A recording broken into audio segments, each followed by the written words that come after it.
আসসালামু আলাইকুম। আমরা একটি কম্প্রেসরের ওয়াট বাই করব।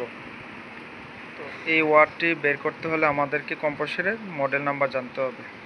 তো আমরা দেখতে পারতেছি কম্প্রেসরের গায়ে একটি মডেল নাম্বার লেখা আছে TU1111Y। আমরা গুগল ওপেন করে তার মধ্যে আমরা এই মডেলটি লিখে সার্চ করে আমরা এই কম্প্রেসরের ওয়াট জানতে পারবো। তো কিছু কম্প্রেসর আছে যার মধ্যে 1/4 HP অথবা 1/5 HP এরকম লেখা থাকে। আমরা ওই নাম্বার থেকেও আমরা পার করতে পারবো, কারণ আমরা জানি 1 হর্স পাওয়ার সমান 746 ওয়াট। তো আমরা যদি 1/4 HP লেখা পাই তাহলে সেক্ষেত্রে কী করবো, 1/4 তার সাথে গুণন করব 746, তাহলে আমরা পেয়ে যাব আমাদের কম্প্রেসরের ওয়াট। কারণ দেখা যায় আমরা যখন ফ্রিজে কম্প্রেসর চেঞ্জ করতে যাই, খারাপ হয়ে যায়, সেক্ষেত্রে কম্প্রেসরের ওয়াট প্রয়োজন হয়।